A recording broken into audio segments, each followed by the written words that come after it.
com sono, levanta a mão que eu quero ver. E depois do almoço é uma bênção, né, irmãos? Mas glória a Deus, eu tenho uma fórmula para ninguém dormir, hein? Olha para quem está do seu lado e diz assim, ó, não dorme. Diz assim, se você dormir, não vai acordar nunca mais. Pronto, agora fica todo mundo aqui aceso. Eu acho que às vezes já me colocam para pregar também depois do almoço de maneira proposital, para poder dar uns gritos, para poder interagir com o povo, para não deixar ninguém dormir. E de fato é normal, tá? É físico, é biológico, né? Do nosso corpo mesmo, esse soninho que dá depois do almoço. Mas eu carrego muito comigo aquele dizer de Santo Agostinho, quando ele fala assim: eu tenho medo do Deus que passa e não volta. Não deixe o Senhor passar, porque vai que Ele não volte. Não tenha tempo, de você ouvir novamente aquilo que Ele tem para a sua vida. Então, que a palavra de Deus não te encontre dormindo, pelo contrário, te encontre como um sentinela, te encontre vigilante para que você acolha aquilo que o Senhor Ele quer falar ao nosso coração nesta tarde. Quero convidar você, meu irmão, minha irmã, a abrir novamente a sua Bíblia no livro do profeta Oséias. Foi a direção que nos foi dada, no mesmo capítulo 6. Eu dizia na primeira pregação,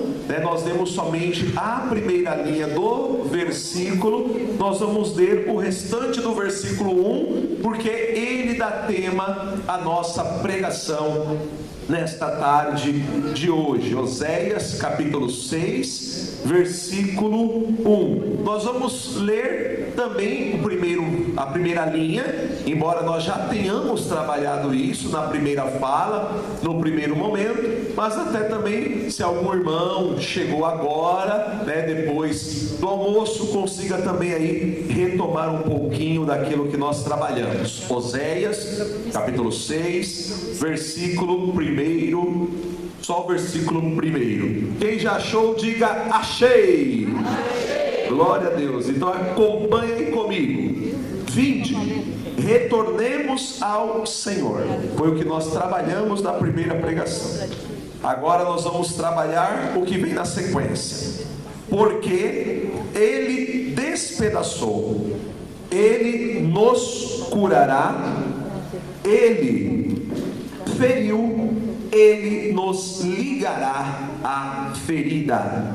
Queridos, vamos aplaudir novamente a poderosa palavra de Deus. Vai lá, como um bom carismático, como alguém que ama a palavra, aplauda com autoridade, rejubila de alegria, glorifica o Senhor por sua presença na Sagrada Escritura. Amém. Irmãos, na primeira fala eu expliquei um pouco do contexto geral do livro do profeta Oséias. Uma informação eu gostaria de acrescentar. Esse texto do capítulo 6, ele está dentro ali de um contexto de uma liturgia penitencial. Penitência, lembra ali também um pedido de perdão. Nós vamos viver muito isso a partir da próxima quarta-feira, quando se inicia a quaresma. E o texto ele transmite para nós uma ideia. Embora se tenha todo um cenário, se tenha toda uma proposta de uma liturgia penitencial, a ideia que o profeta transmite é que o povo não se arrepende dos seus pecados, que a conversão ela não é sincera, que ela não acontece verdadeiramente ali de modo interior. Então eu vou ligar aqui alguns elementos do texto com algumas moções que também os irmãos eles deixaram, como eu fiz também na primeira fala. Então o texto diz: porque ele despedaçou, ou seja, o próprio Deus que despedaça. Eu preparava estas colocações ontem, e quando eu orava, preparando esta pregação, e orava consequentemente por cada um de vocês, o Senhor me dava uma visualização de uma casa velha. E esta casa velha era demolida, como se ela entrasse ali em reforma, e ela era completamente reconstruída. E o discernimento que o Senhor me dava é que há algumas situações da nossa vida, onde de fato a gente precisa passar por uma reforma. E para passar por essa reforma a gente precisa ser quebrado. A gente precisa ser despedaçado para ser reconstruído de uma forma nova, para ser reconstruído de uma forma bela. Obviamente aqui a gente não está falando somente de uma questão estética, até porque, queridos, o mundo de hoje, ele tem muito problema com isso. Nós vivemos num mundo onde, infelizmente, o que mais tem chamado a atenção é aquilo que é estético. E na verdade não é o estético que deve ali prender a nossa atenção. O que deve prender a nossa atenção é aquilo que é ético. Mas infelizmente a ética tem sido substituído pela estética. Ou seja, não importa ali se não é bom, mas se aparentemente for belo, é a própria questão do politicamente correto que a gente tem visto tão evidenciado também nos tempos atuais. Não importa que não seja ético, se for belamente estético, já é o que importa. E na verdade não é assim. O próprio Jesus, ele condena isso no Evangelho, quando ele se dirige aos fariseus, dizendo ali que eles eram como que sepulcros caiados, bonito por fora, completamente podre por dentro. Amados, o Senhor nos chama esta palavra, este verbo, despedaçar, ele me chamou muito a atenção. Eu lembrei de certa vez que eu orei por um irmão. Esse irmão estava passando por uma crise de fé terrível, um homem de Deus que tem um testemunho belíssimo, que estava ali completamente desanimado, querendo ali praticamente abandonar o barco.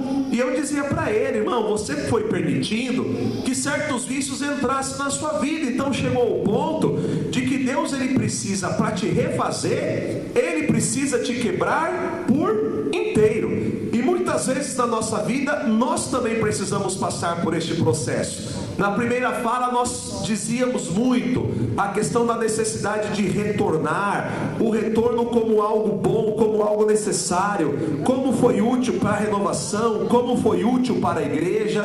Também desta mensagem nós podemos dizer que se nós queremos ser pessoas melhores, eu não sei como que você chegou aqui nesse encontro, eu não sei em que estado você tem vivido. O que eu sei é que às vezes é necessário, irmãos, que o Senhor, ele nos quebre, que o Senhor, ele nos desfaça para nos refazer de uma forma nova. Muitos, para se fortalecerem, precisam ser destruídos. Muitos, para se levantarem, precisam cair. Talvez você esteja dizendo assim: mas isso é muito negativo. Para uma pessoa se levantar, ela tem que cair. Para ela ser refeita, ela precisa ser destruída. Mas Santo Agostinho, ele dizia: de todo mal Deus tira um bem maior, irmãos. Tudo aquilo que de negativo acontece na nossa vida, guarda no teu coração.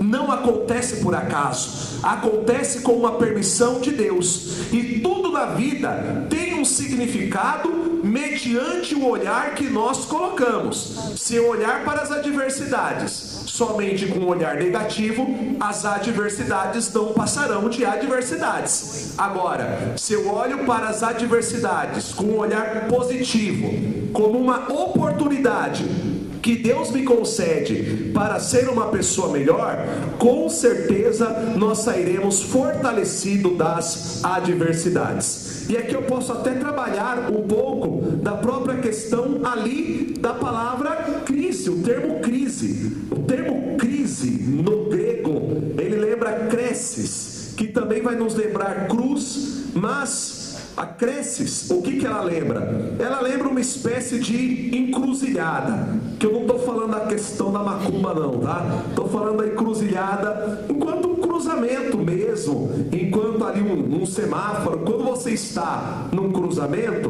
o que você tem que fazer? Você não tem como voltar. No cruzamento, ou você tem que entrar para a direita, ou você entra para a esquerda, ou você segue em frente. Não dá para ficar parado. Ou seja, quando você está no cruzamento, você precisa tomar uma decisão.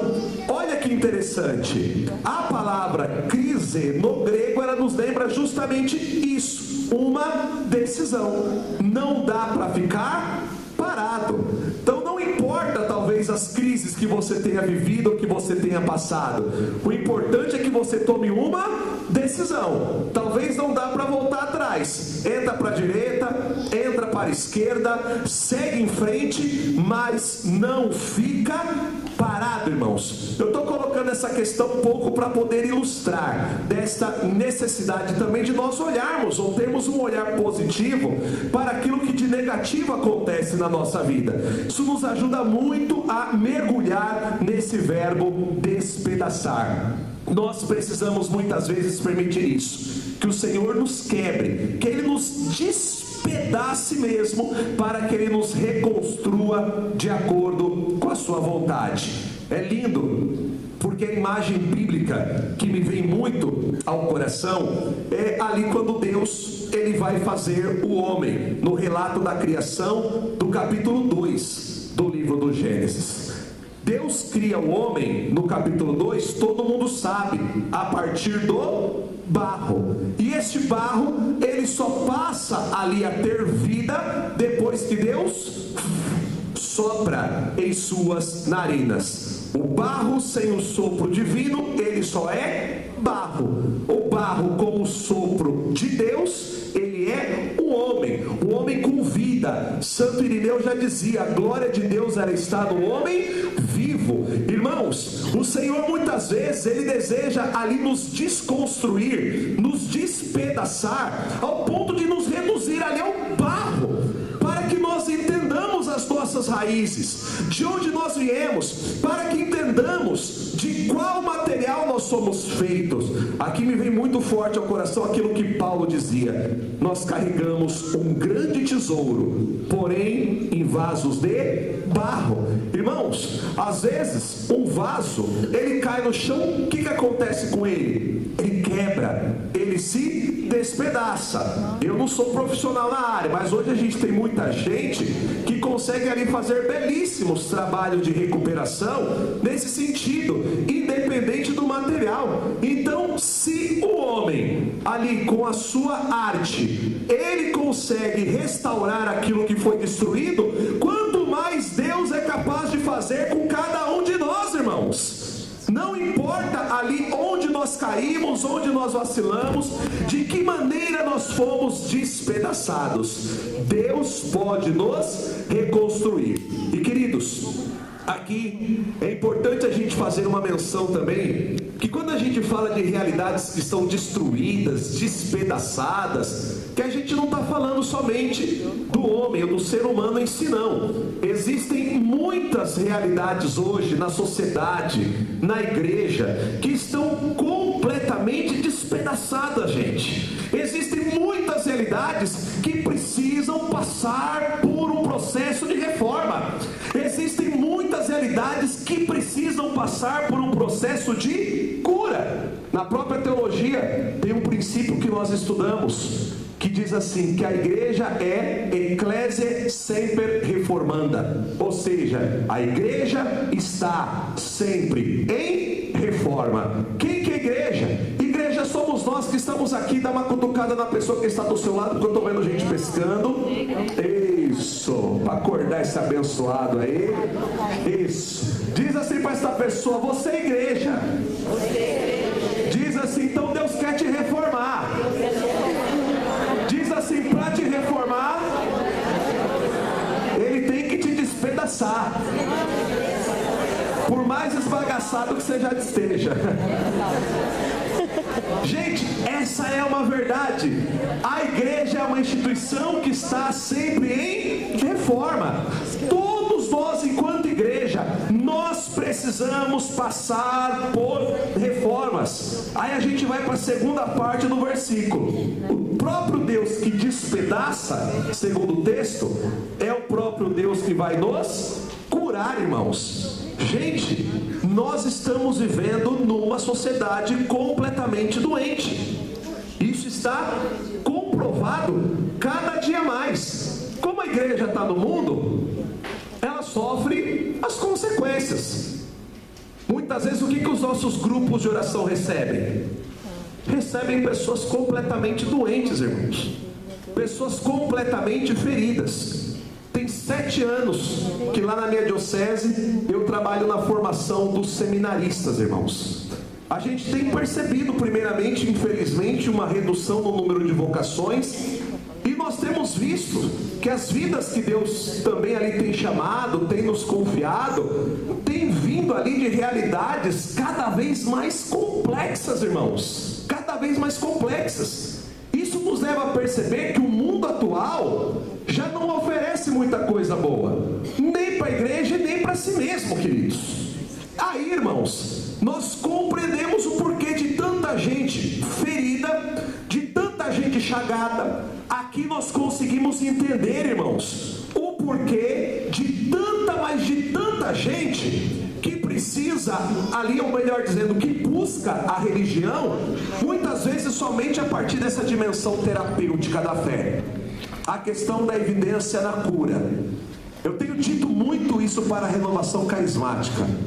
Nós precisamos tomar muito cuidado, irmãos, porque senão nós vamos nos reduzir e nos equiparar a muitas realidades que muitas vezes a gente condena, irmãos. Quantas são as realidades hoje que tem colocado ali uma ênfase excessiva na questão da cura? Convocam e chamam o povo para suas realidades, sempre a partir da realidade da cura. Cura, cura, cura, cura, cura, quase como se estabelecesse ali uma espécie de idolatria da cura. Nós não temos que ir atrás de curas. Nós temos que ir atrás de Jesus que cura e que realiza milagres. Amém, irmãos? Mas isso tem atraído muitas pessoas. Por quê? Porque é fato, não dá para a gente fugir dessa realidade. Nosso povo está doente. Nosso povo está chagado. Nosso povo está ferido. Nossos grupos de oração muitas vezes recebem as pessoas completamente arrebentadas. E receber as pessoas assim, em tese não tem nenhum problema, irmão. Se Deus mandou é porque Ele acredita que Ele pode nos usar para nós ali sermos instrumentos dEle na vida dessas pessoas. O problema é que a gente tem muita gente ferida cuidando de gente ferida. Da mesma forma que um cego não pode guiar outro cego, irmãos, é um grave problema nós colocarmos pessoas feridas, muitas vezes para serem acompanhadas por pessoas que estão feridas. Aqui eu tenho uma grande crítica para a realidade, para os tempos atuais. Nas mais diversas expressões cristãs, se evidencia muito, como eu estava dizendo, a questão da cura e também a questão da libertação, que é um aspecto às vezes mais sensacional, mais extraordinário. Aí a gente oferece muita cura, muita libertação para muita gente que na verdade interiormente está completamente arrebentado. Não se fala mais de cura interior nos nossos grupos de oração. Não se fala mais de cura das emoções dentro do nosso movimento, gente. Nós precisamos ter um olhar para isso. Tem muita gente que está vindo que está despedaçada, está ferida, está arrebentada, está machucada. Se Deus mandou, repita, porque Ele acredita, Ele sabe que nós podemos ajudar essas pessoas a encontrarem um sentido. Mas nós mesmos precisaríamos, em primeiro lugar, buscar iniciativas como estas. Isso nos ajudaria, inclusive, a viver a fraternidade de uma maneira mais equilibrada, irmãos. No final do último ano, eu fiz um exercício dentro da comunidade. Chamei todos os consagrados para uma partilha individual. E nessa partilha individual eu pedi que todos eles contassem a vida deles para mim. E em muitas das partilhas nós choramos juntos. Por quê? Porque eu pude mergulhar na realidade de ferida e de dor de muitos irmãos. Onde eu estou querendo chegar? Essas partilhas me ajudaram a entender que existem pessoas que não são complicadas por uma questão de deficiência de caráter. São complicadas porque muitas vezes carregam consigo todo um histórico de vida que não